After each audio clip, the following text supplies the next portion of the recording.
Hay cosas que lamentablemente se heredan más allá de lo físico o material. Por ejemplo, ¿qué se heredan? La costumbre, se heredan los patrones, esas formas de pensar y hasta las maldiciones espirituales. La Biblia nos habla de cómo los pecados de los antepasados también pueden afectar, y aquí lo vimos, pues, como se mencionaba en Deuteronomio, y se siguen pues de generación en generación, pero también nos enseña que en Cristo hay redención. Hay herencias invisibles que cargamos sin darnos cuenta. Hay personas que muchas veces cargan con patrones de conductas, y son patrones de conducta, fíjate bien, negativos. Son cosas que las llevan desde su casa. Y entonces esa maldición luego tiene un matrimonio, se destruye por una mala conducta que pueda tener el cónyuge. Todo eso que cargamos sin darnos cuenta, muchas veces ignorando esta parte, puede afectar hasta la persona que está pues a nuestro alrededor. Puede manifestarse en enfermedad, idolatría, adicciones, violencias, temor, esterilidad espiritual o física. Y fíjate que estas maldiciones ancestrales no simplemente puede cautivar a una persona, sino también a una nación. Puede mantenerlo cautivo y bajo opresión, una comunidad. Y todo esto es bueno que nosotros sepamos, porque si ignoramos esta parte, tú puedes vivir en una casa de alquiler y esa casa puede estar bajo maldición y tú ignorar esa parte. Y siendo cristiana puede estar viendo opresiones espirituales. Y ahí es cuando vemos que hay gente que dice, ay, yo no puedo dormir, sentí ataques, sentí ese insomnio, sentí que me alaron los pies, vi sombra, si vive en casa de zinc, pues me sonaron el zinc, se manifiesta en ruina, y todo eso es cuando el enemigo tiene derecho legal en esa casa que tú no la compraste y que es de alquiler porque es de alguien. Hasta en la misma nación donde nosotros estamos, República Dominicana, hemos visto barrios. Cuando tú ves una delincuencia tal en un barrio X, usted dice, no, ahí algo se está moviendo. Cuando usted ve personas que en una misma casa hay un espíritu de locura donde toca 1, 2 y 3, y tú dices, no, pero algo se está moviendo. Porque así es que se rompe cuando tú reconoces, y esa es una de las partes. Entonces, muchos patrones vienen de prácticas ocultas. ¿Por qué? Porque en tal lugar, en tal casa, había ocultismo. Se levantaba un altar, y todo eso fue de influencia hasta en un barrio, a una casa, y entre el ocultismo sabemos que está la brujería, la hechicería, que lo hemos mencionado bastante, idolatría también familiar, y todo eso viene, pues, las herencias ancestrales. En Lamentaciones 5:7 dice, nuestros padres pecaron y han muerto, y nosotros llevamos su castigo. Entonces, la ignorancia no te exime del peso.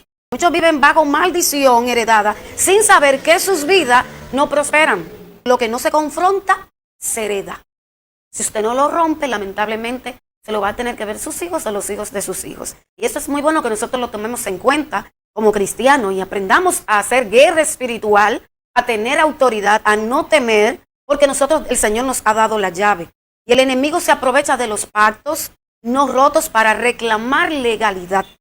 En Oseas 4:6 dice, mi pueblo fue destruido porque le faltó conocimiento. Y cuando yo no conozco lo que la palabra me presenta, estoy siendo ignorante de eso. Y ese es este principio, que el enemigo se aprovecha de estos pactos, de la legalidad, de reclamar, pues está respaldado por varios pasajes bíblicos. Y nosotros no podemos ignorar nada de eso. Y aunque no siempre con esas palabras exactas de que reclama, de la palabra reclama, de que tenga legalidad, la Biblia muestra que cuando hay pactos es porque hay alianza. Fíjate que en Daniel 9:4-5, pero sí nos habla de confesión de pecados ancestrales. Dice, y oré a Jehová mi Dios e hice confesión, diciendo, ahora Señor, hemos pecado, hemos cometido iniquidad, hemos hecho impíamente y hemos sido rebeldes. Nos hemos apartado de tus mandamientos y de tus ordenanzas. Daniel no había cometido pecado, de esos que se han mencionado, pero entendía que había pactos y pecados de la nación que todavía le daban al enemigo el derecho de oprimir. Y fíjate que por eso el Señor siempre levanta un remanente, levanta a alguien para que pueda orar por su nación, para que pueda orar, para que todo lo que quiera levantarse en contra de la nación y tener ese derecho para pelear, se rompe en el nombre de Jesús.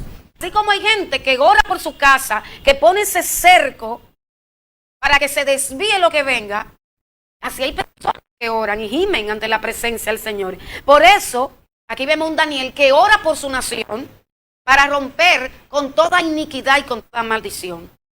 Por eso nosotros tenemos que orar, confesar en oración para romper toda legalidad del adversario. También tenemos aquí a Nehemías 9:2. Separación y confesión generacional.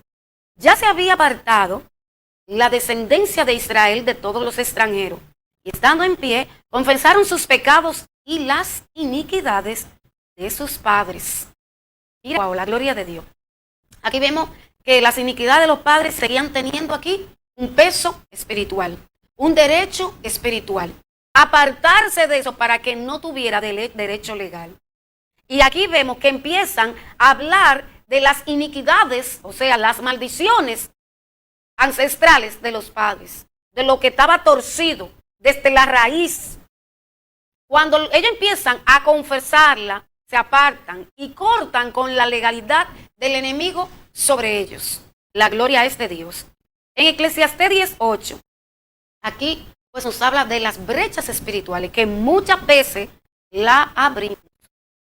Entonces, dice la palabra del Señor, el que cava un hoyo caerá en él, y al que abre brecha le morderá la serpiente. Una brecha abierta es como un pacto, un pecado. Una brecha abierta es un pecado sin confesar. Una brecha abierta es dándole un derecho legal al enemigo. Una brecha abierta es dejar que esa serpiente, que usted sabe cuál es, entre. Que la serpiente sabemos que es símbolo de Satanás. El Señor lo reprenda en nombre de Jesús.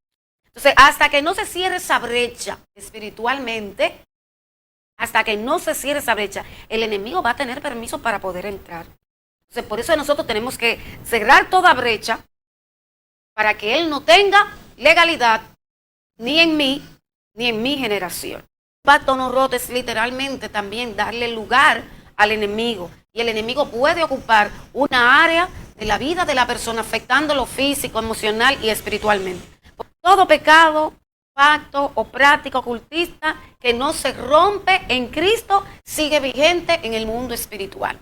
Por ejemplo, cuando yo vengo a los pies de Cristo, nosotros venimos con demasiadas cadenas, demasiado proceso, venimos con muchas cargas, venimos con muchos patrones, conductas de nuestros ancestros, que nosotros tenemos que romper espiritualmente. Usted no va a ir a donde un psicólogo para romperlo.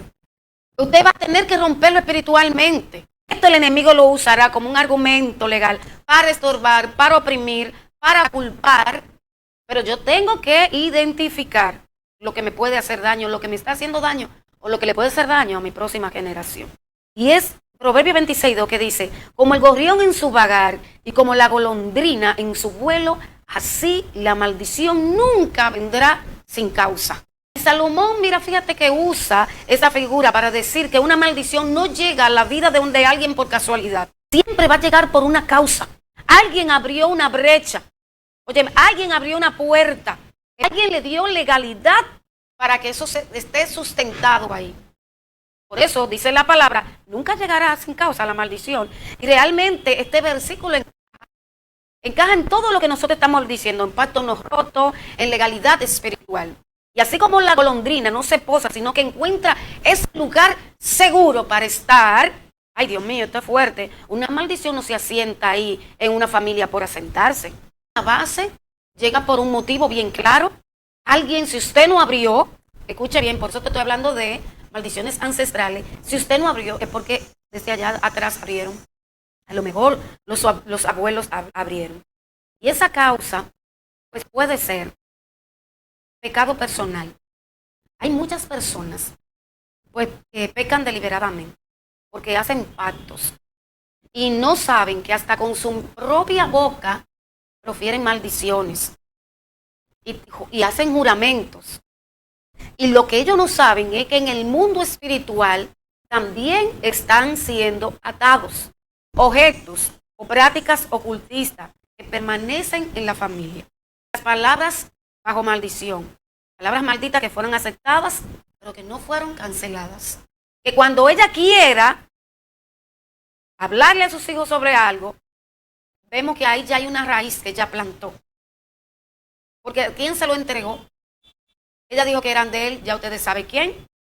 Entonces, esa madre que muchas veces, o el padre, que muchas veces pone a sus hijos y lo maldice y se lo manda al otro que no ha tenido, ustedes saben quién es, que no tiene hijos, que no crea, el único que crea es Dios, pues ya se lo está dando y lo está dando a la tiniebla. Entonces la persona no sabe, pero está pactando su hijo a las tinieblas, lamentablemente. Solamente se rompe cuando venimos a los pies de Cristo y usted rompe con toda palabra de maldición que pues le pudo haber causado a esa hija o hijo. Si hay un pacto ancestral no roto, esa es la rama donde la maldición pueda posarse. Y hay que tener mucho cuidado con esto, porque muchas personas ignoran eso y creen que porque tiraron una palabra al aire que la tiraron, pero que hay un mundo espiritual. Hay un mundo espiritual que está abierto y que reclama, porque hay altares que reclaman hijos, donde ya la persona se lo ha dado a la tiniebla, lamentablemente. Pero sabemos que tenemos una esperanza, que lo que venimos a Cristo, y esta parte no la podemos ignorar, que es que el Señor rompe toda herencia ancestral. Debemos reconocer, debemos de reemplazar, debemos romper esas ataduras con las que vinimos del mundo. Tengo una nueva genética celestial. Las cosas viejas pasaron y esto excluye ese dolor que por herencia, la mentalidad de víctima, ciclos familiares repetitivos. El Espíritu Santo limpia, consuela, redime. No basta con saberlo. Hay que creerlo y caminar en esa verdad. Y eso es bueno. Y tú vas a ver que vas a encontrar bendiciones para tu vida física y espiritual y emocional. Y orar con autoridad en el nombre de Jesús.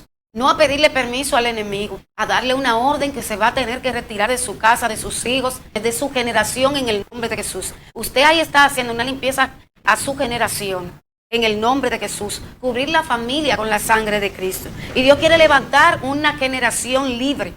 No una generación bajo maldición, no una gente que esté ignorando las maquinaciones del enemigo. Comienza una nueva historia porque el Señor me hizo libre, porque rompió la cadena. Y eso es lo que el Señor quiere. Tu obediencia puede cambiar el rumbo de tu descendencia. En el nombre de Jesús. Deuteronomio 30:19 dice, he puesto delante de ti la vida y la muerte, la bendición y la maldición. Tú escoges. Dice, tú escoges pues la vida para que vivas tú y tu descendencia. Pero aquí el Señor nos dice a nosotros, escoge bien la vida para que te vaya bien. Escoge la bendición para que tu descendencia sea libre de maldición. Las buenas decisiones que nosotros podamos tomar pueden ser de bendición para nuestros hijos, pero las malas decisiones pueden tocar y quedar una generación bajo maldición. Nosotros no estamos condenados a repetir la historia de nuestros antepasados, claro que no. No la vamos a repetir. Estamos en Cristo y somos parte de una nueva familia espiritual, libre en el nombre de Jesús. Así que no heredes lo que Cristo ya venció. Lo que Cristo ya una vez te recordó que tú eres libre, que Cristo llevó toda maldición en la cruz del Calvario. Levántate en fe, rompe con todo ciclo de maldad de heredad. En el nombre de Jesús. Así que todo lo que usted no venza será un puente a la siguiente generación. Todo lo que usted no destruya será un puente para sus hijos. Que esa maldición de la que hemos mencionado, por algunas que hemos mencionado, pueden ser que estén inactivas por años. Pero llegará un día donde se va a activar y usted se va a olvidar de eso y no va a saber cómo pelear contra eso. Por ejemplo, hemos visto mucha gente, como te mencioné ahorita, que hay una enfermedad X y se repitió, pero no llegó a usted porque estaba inactiva. Pero luego, en cierto tiempo, momento, año, se activó y le tocó a la persona. Llegó, por ejemplo, pan ahí. Y tú dices, wow, pero mira, ahora vengo yo a pasar esto. ¿Qué problema? Y yo lo vi que esto le pasó a mi hermano, le pasó a mi primo, le pasó a fulano de tal. A mi descendencia le pasó, a toda mi familia le pasó, a mi antepasado. Yo creía que ya yo me iba a liberar de esto. Era que estaba inactivo. Pero Dios permitió que saliera la luz para que usted rompiera, para que usted confronte. para que usted le haga frente en el nombre de Jesús. Y aquí podemos ver aquí un patrón espiritual familiar que se repite a lo largo de generación. Y esto pasó también con la familia de Abraham. Pero aquí hay un texto base que dice en Génesis 21, dice, echa a esta sierva y a su hijo, porque el hijo de esta sierva no ha de heredar con Isaac mi hijo. Y aquí vemos a Sara como le habla a Abraham sobre este hijo que tiene. Cuando hablamos de herencia ancestral, no solo nos referimos de la parte que hablamos sobre las maldiciones o prácticas ocultas, sino también a patrones emocionales, donde hay gente que heredan hasta depresión. Pero hay patrones emocionales, decisiones marcadas por traumas, por favoritismo en la familia, por rechazo que van contaminando las generaciones. Y esto pasaba en la línea generacional de Abraham. El favoritismo, la parte emocional. En la familia de Abraham vemos claro de rechazo, de esa transferencia no tradicional de la herencia y de un conflicto entre hermanos. Todo esto lo vemos en esta familia. Y el inicio del patrón aquí lo vemos con Abraham y sus hijos. Abraham tiene a Ismael y tiene a Isaac. Y aquí vemos cuando tiene a Ismael con Agar, Isaac con Sara. Y aunque Ismael fue el primogénito, o sea, la herencia espiritual y la bendición fue para Isaac, fue el del propósito. Y eso lo sabemos porque eso lo dice la palabra. Pero Ismael fue rechazado por su padre. Y esta parte aquí no la podemos ignorar. Fue enviado lejos con su madre. Y esto hoy en día, todavía, escucha bien, todavía en la actualidad, esto se ve donde los ismaelitas todavía están en conflicto en el Medio Oriente, donde todavía se tienen y hay oposiciones. Y eso viene desde los ancestros. Viene todo este pleito, esta contienda, este recelo. Y esto fue un inicio de un ciclo generacional de rechazo y de cambio de orden de bendiciones. El propósito de Dios era Isaac, amén. Pero aquí vemos un rechazo y vemos un patrón emocional. Y que esto sea de bendición para tu vida. Así es que Dios te bendiga. Bendiciones. Bye bye.